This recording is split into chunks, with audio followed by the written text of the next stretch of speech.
Welcome to Leadership Unlocked, an interview-style podcast providing insights on how to lead people. I'm your host, Craig Bulmer. I'm a people and capability specialist focusing on creating opportunities to optimize people's performance.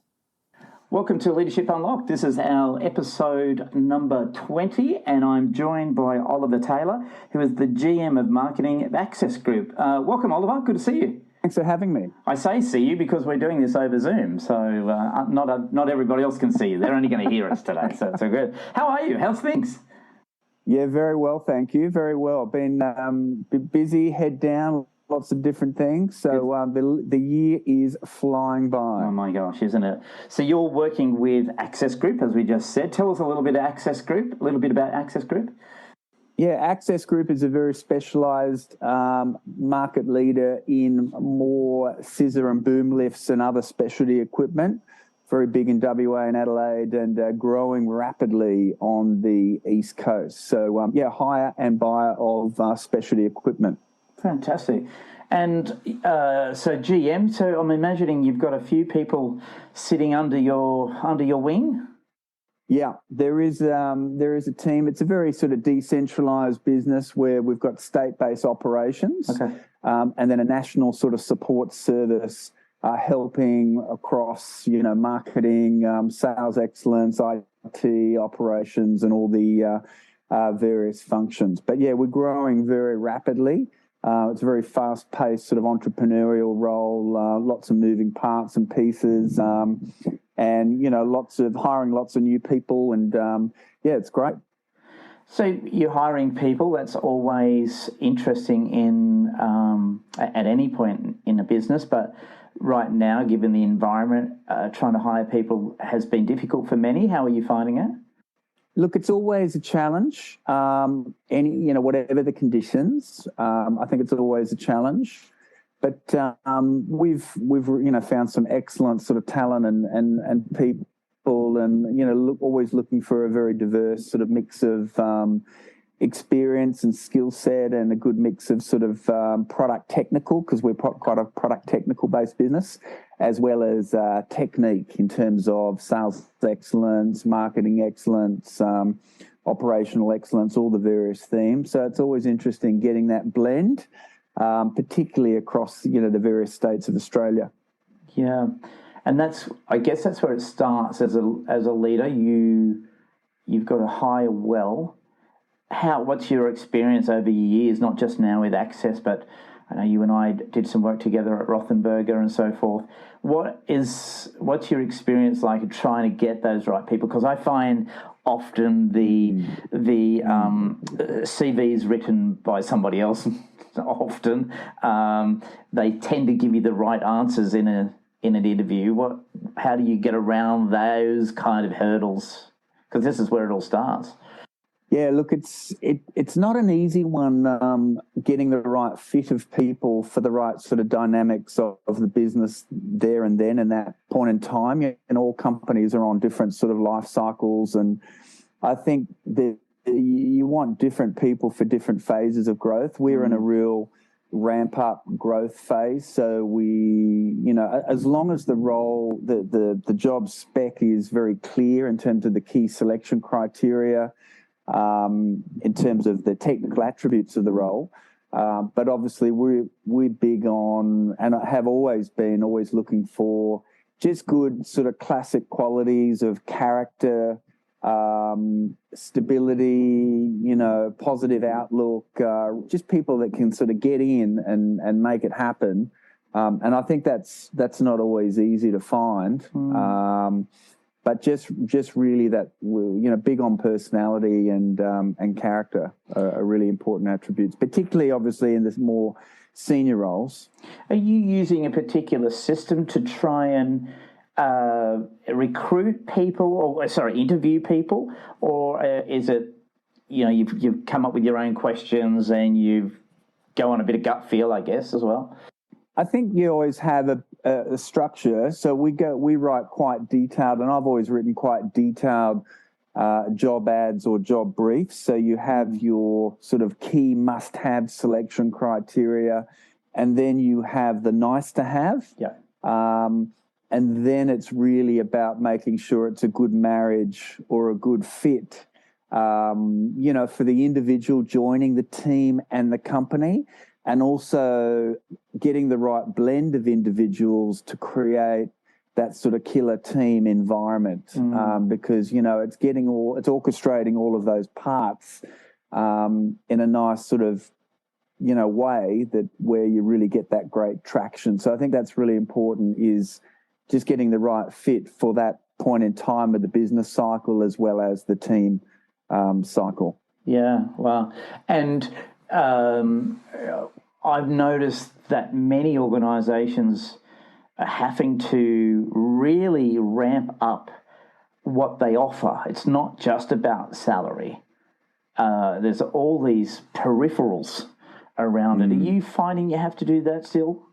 Yeah, look, there's a lot more expectation from the employee in terms of who they're working for, in terms of choice and things. I think there's still some fundamentals. People want to be working for a successful company.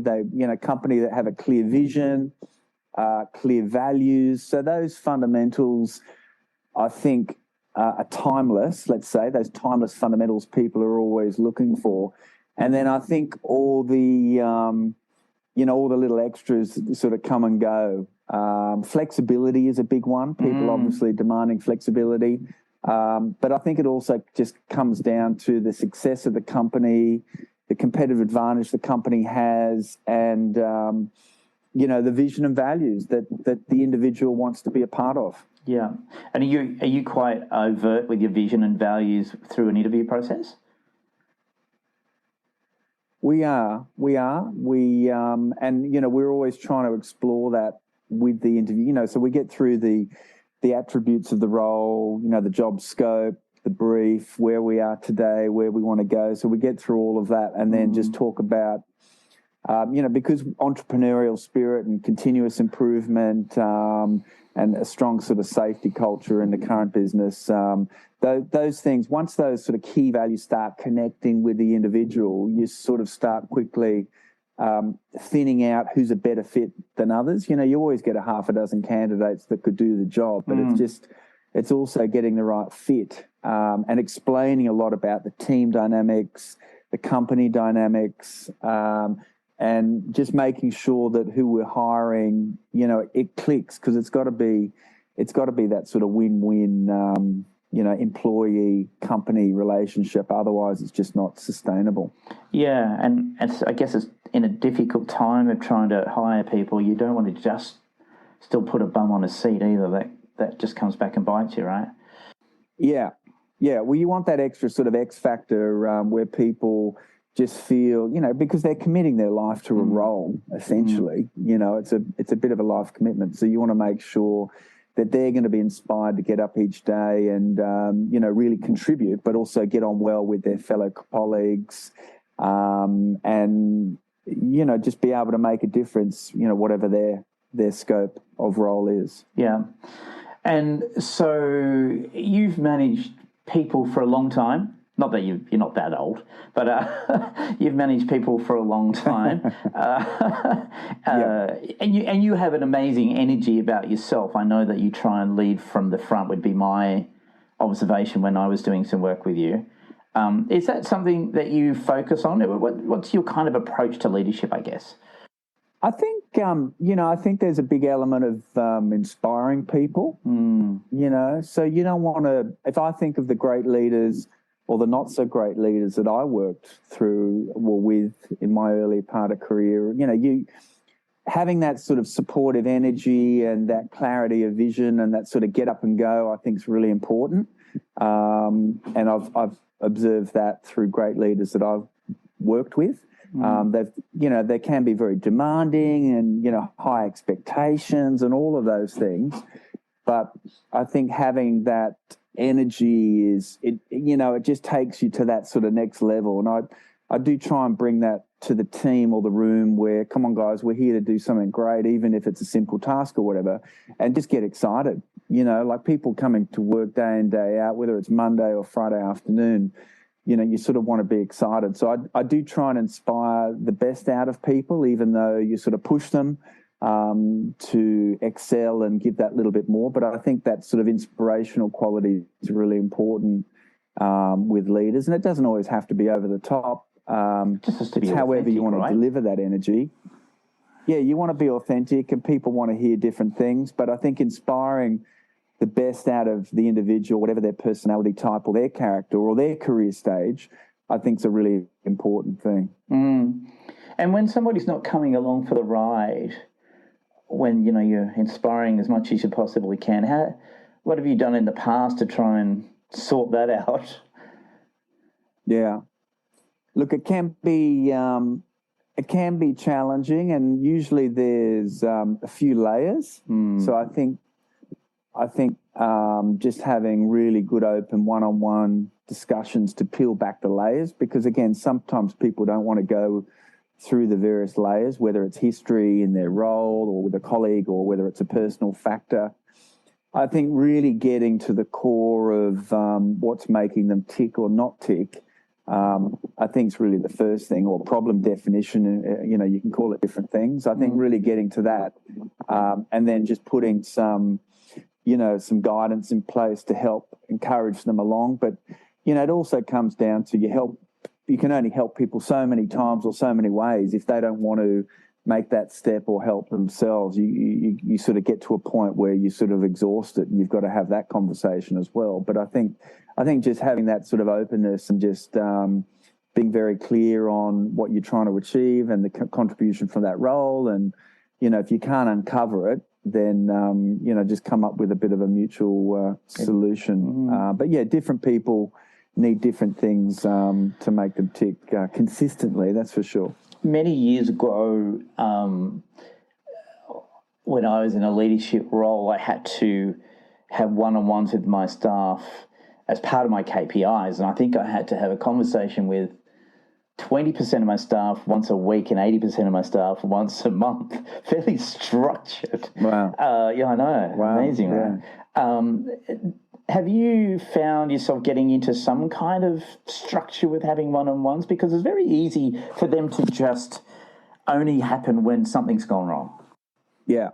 No, and I think that's important. I'm a big believer in having structure around that. In terms of sort of key objectives, I'm a big fan of that sort of balanced scorecard methodology, where everyone knows how their role relates to the team's role, which relates to the functional role, which links to the business role. So I think having those 2 or 3 levels, because a lot of people are not sure how what they're doing today actually relates to everything. So I think the job of the leader is to really join the dots for people and really explain that, you know, this little thing here you think's not that important is actually part of a bigger project, which is part of an overall transformational objective. So I think cascading those objectives from a level 1, 2, 3, and then what I've found that's worked really well is turning that into sort of 10 sort of key objectives in terms of what we've got to achieve in words and numbers. Yeah. You know, so we want to achieve this profit growth by X doing this, you know, so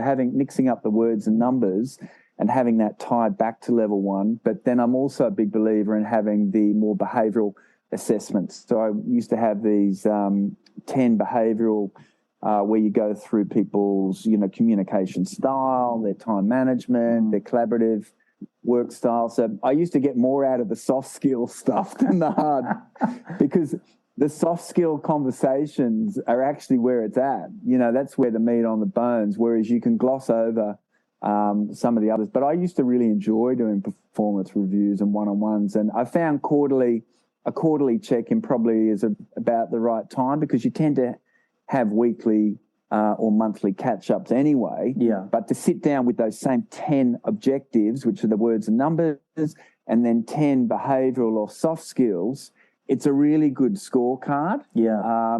And there's nowhere to hide in terms of not uncovering all the stones. You know, you can basically uncover any stone using that same approach for anyone, really. And I've found them really effective. And also giving the person an opportunity to give their version of it.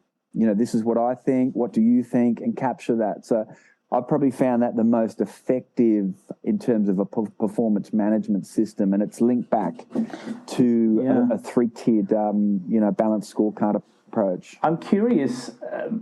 I'd imagine that you've seen, and obviously I don't want to hear names or people necessarily, but I'm curious there. You must have had somebody that you've just gone, oh, wow, I didn't think I could get this guy over the line or gal over the line, and by doing this process, they just shone.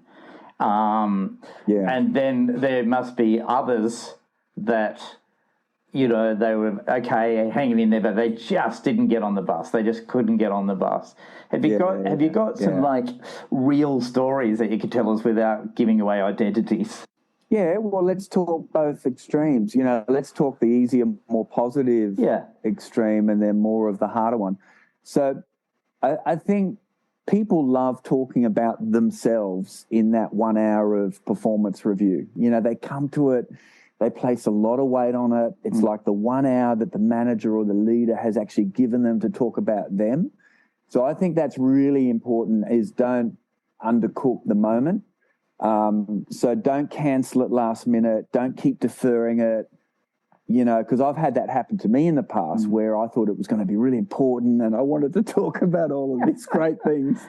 And then the boss cancels it 5 minutes before and says, too busy, that actually has a super negative. So that's really important, is make it an occasion for the staff or team member. I think that's really important.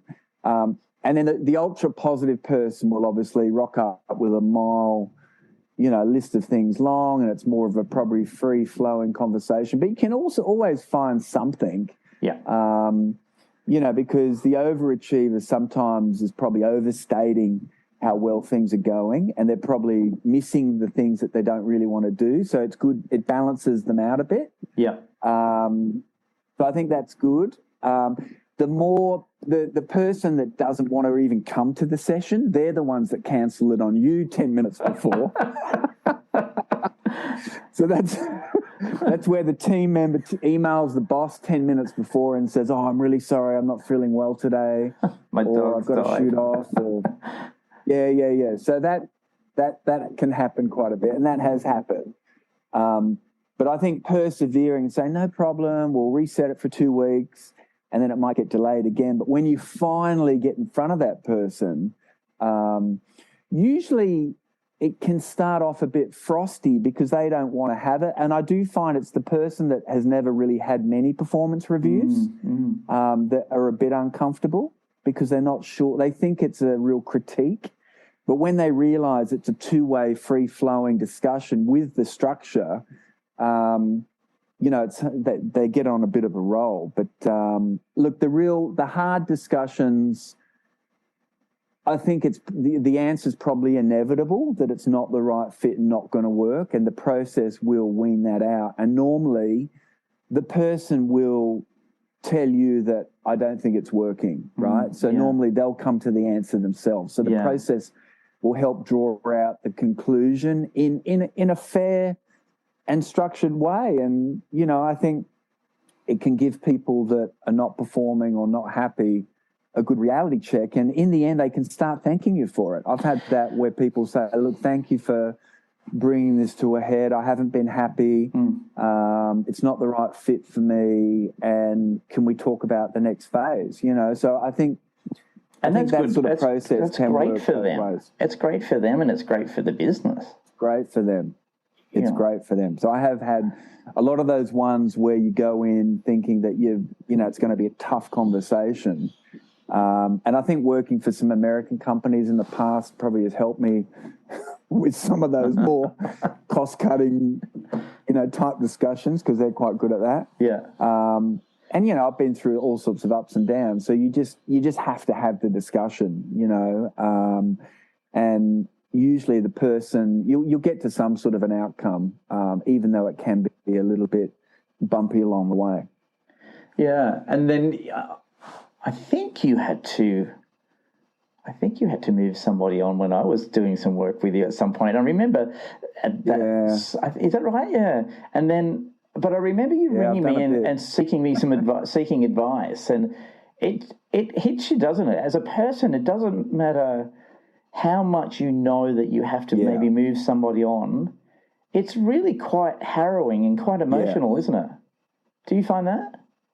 Look, it's really hard, and I have done a lot of it now over the years. I always go into it thinking you're doing it for the best of the team and the company. Yeah. You know, and I imagine like a boat. You know, you're out in the ocean. You've got a team of 50 people, and you know you've got to do it for the sake of the 50 people. So I go in with that sort of mindset. Yeah. I also go in with the mindset that it's it's probably going to be best for the person, and I think as long as you do it as humanely as possible.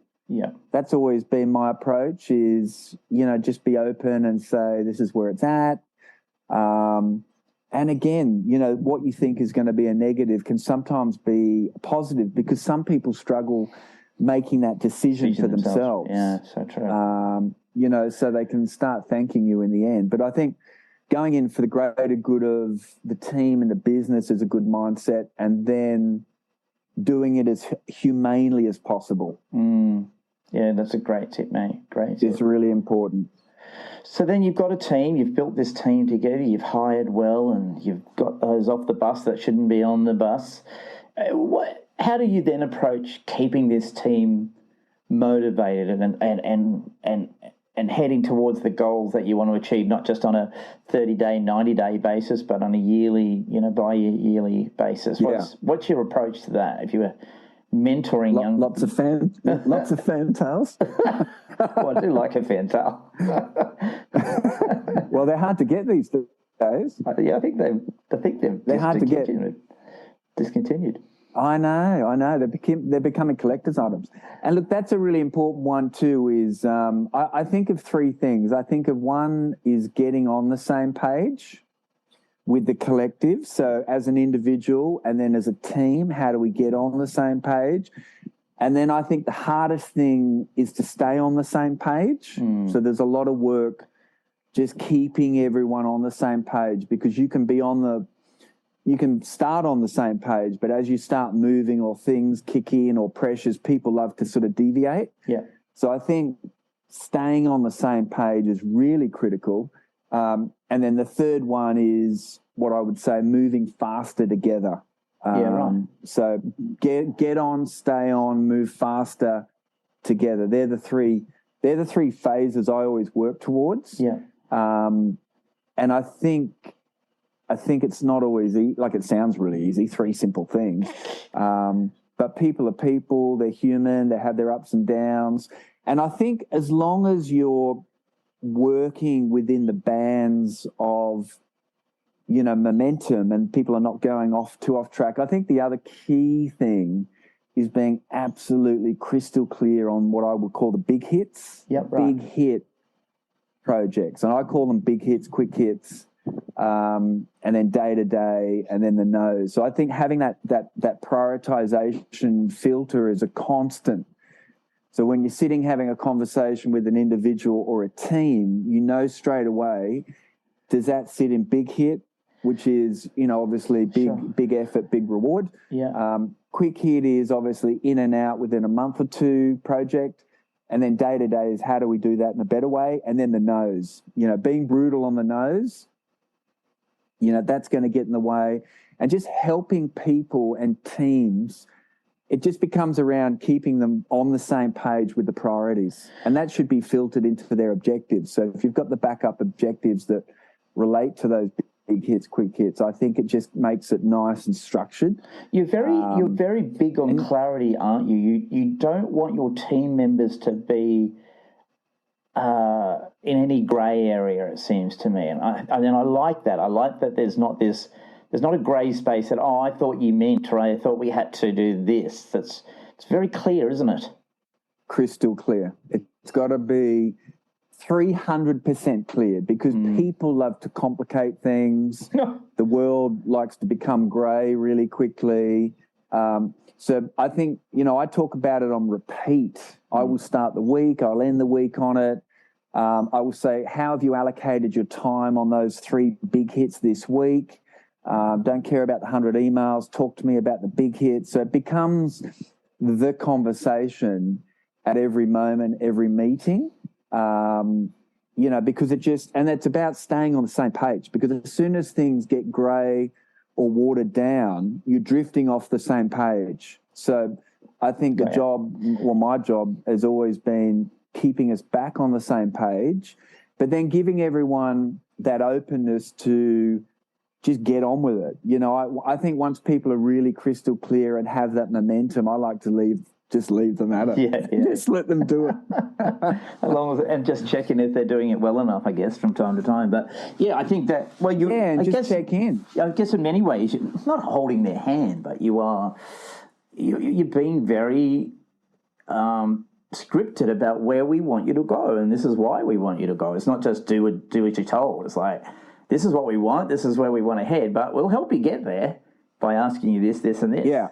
Yeah, because time is so limited. Oh my, isn't it?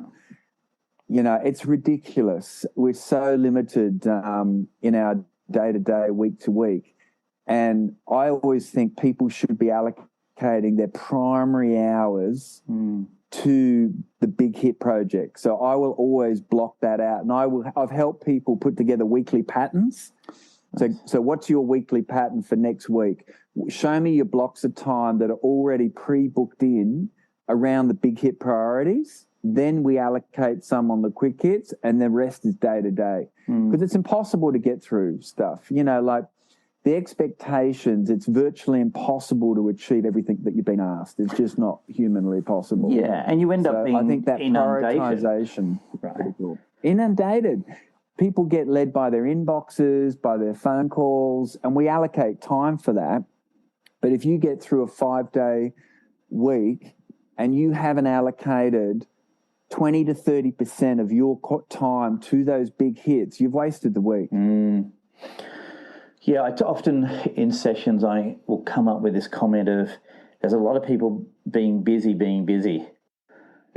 And people think being busy is working. It's not. It's not. It's not. It's not really working. Do you remember that analogy? I saw it at a team building thing. Maybe you showed it to me. That big rocks, little rocks. Yeah, I did do that. I did that for you. Was that you? Yeah. It's Stephen Covey's stuff, but we did it with your team. Yeah. So you've got the vessel of time, and if you don't put the big rocks, little rocks in first, the sand and the water will fill up everything. And that's a great analogy. It's the same thing as big hits, quick hits, day to day. And people love a distraction. They crave being distracted, emails, texts, So I just think the role of the leader is just to make people 100% crystal clear on how they're spending their time for this week. And once they know that, you can let them go. But because people will come back to the first project meeting or whatever and say, I was so busy for 3 days, I just couldn't get to it. Well, that's not an excuse. We're either going to get up the mountain or reach the lighthouse or whatever, or we're not, That's the absolute mission that we've got to focus on as the priority. I love it. Whether a tree fell down or the river was too high or we ran out of food, those things are incidental. We've just got to get up the mountain. We've got to get up the mountain. So I think that's really, really important. And that big rocks, little rocks, sand is a great analogy. Oh, that's great that you remember that. Tell me, if we look at, you've been in a leadership role for some time, as I said. When you were younger, I'm imagining things weren't as crystal clear for you on how to approach leadership. What were some of the things you felt like you may have, I guess, stuffed up a little bit as a leader? I know I was awful leaders. Look, it is a big daunting transition because you can be a gun person in your individual role. I came through more of a product marketing sort of background. And, you're thinking about yourself and I've got to do this and I've been asked to do this and I've got to keep my boss happy. So it's a very you world. But as soon as you get told, well, you've got to look after those other people, it's like, whoa, it's a massive shift. And it's a real responsibility to take with great care, I think, particularly in this day and age. I think it's also the analogy, it's a little bit like when you have your first child or baby, you're dating, you're out partying, you're at dinners, it's holidays, it's weekends away. As soon as you have a baby, yourself stops, right? You switch to the needs of your child. It's a bit like with a team. As soon as you stop being double income single and all that, and you've suddenly got a team, yourself goes out the window.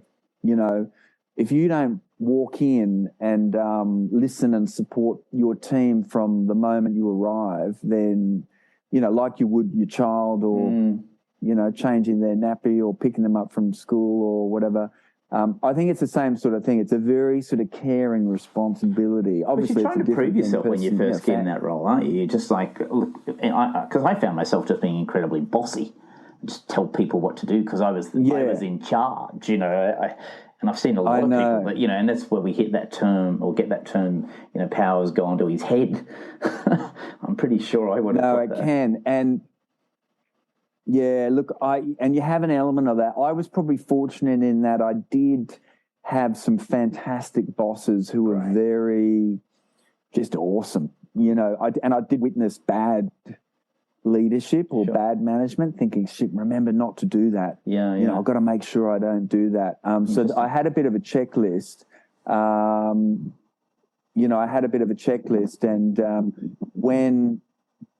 when you do get that privilege, it is a privilege, So I think what's really important is to just see it as a selfless thing. And I've watched other team leaders not have that selflessness about it, and it just backfires. It's all about them, whereas I think it's got to be the reverse. And, maybe in the early days I was thinking, this is my team, I can do whatever I want. But you very quickly realise that approach doesn't get you anywhere. And the more you are there for your team and in that sort of selfless way, the more your team absolutely shines. Certainly doesn't get them on the same page, does it? When you do it that way, you get them on board. They do end up on the right page. So, yeah. So I think it's a big shift as an early manager or an early team leader, and it's not an easy transition. I think listening and genuinely listening with that sort of service helpfulness approach goes a long way, because people obviously are people and they're going to connect a lot better, to that approach. But it's not an easy transition. But I think you have to sink or swim. You find your feet very quickly. Otherwise, the team will put you out. So you've got a PowerPoint slide up and you've got to put 3 points on it only. And the 3 points are you mentoring a new and up-and-coming leader. What would be the 3 points you would say this new leader needs to know or be aware of? 3 points only. Well, the first one is selfless. Yeah. You're there to give. If you're not selfless, you will not make it as a leader, full stop. Yeah. So yourself goes out the window. That's point number one. So one is selfless. What's that? Number one is selfless. Pardon? Number one is selfless. Yeah. Absolutely. Number two is clarity. So you have to be clear on the vision, clear on the objectives, just clear. You can't be wishy-washy. You've got to be black and white. You've got to be big on it. Yeah, just clear on everything. You can't be grey. It's just got to be, firm but fair. But obviously it's got to be very black and white. I think that's number two would be clarity. Mm-hmm. And number three would be inspire. I think if you're not inspiring people, then what are you doing? Yeah. And that, again, that's not easy day in, day out. So it's got to have a bit of a natural flow to it. But, if you're not helping nurture the person that can't see, because you know what it's like, you're sometimes better at helping other people than yourself. Yeah. A lot of people. Yeah. So you can coach and advise and everyone, but you're not always clear because you can't see it yourself. But they would be my three things: selfless, clarity and inspire. Nice, I love it. What a great spot to finish on this this podcast. But before we do finish, we want people to know that you are like a real human being, and also. So, what does Oliver Taylor do outside of being clear and inspirational and selfless? What do you? What's the Oliver Taylor on the weekends? I know there's a little bit of music. Yeah, I do love my music. I love my sort of blues, guitar and things. I try and keep focused on physical fitness, not as much as my wife. She's awesome. She's like 17 marathons in. But I think physical fitness and looking after yourself is absolutely powers everything. So, at least 2-3 times a week minimum. So we just put a new weight session in. So trying to just pump that. That would be the second. And then I absolutely love golf. I just never hardly play it. That's always a great way to play golf when you don't play it a lot, right? Because you come out thinking I tend you do everything. I watch YouTube clips more than anything. Are you like up 2 hours before a game go, okay, I've got to change my grip. I've got to change my swing. Yeah, there you go. There you go. No, I'm trying to master, I want to be able to master golf better. But again, it's a consistency thing. So I have also set up a golf net at home. I just got to use it more. Such a game. It's such a game, that one. Oliver Taylor, a pleasure. It's been great to talk to you. Some amazing stuff in there. I really like some of the content that we've come up with today, and I'm sure the listeners will as well. So thank you so much for your time. Really appreciate it. Yeah, thanks, Craig. It was great. Great session.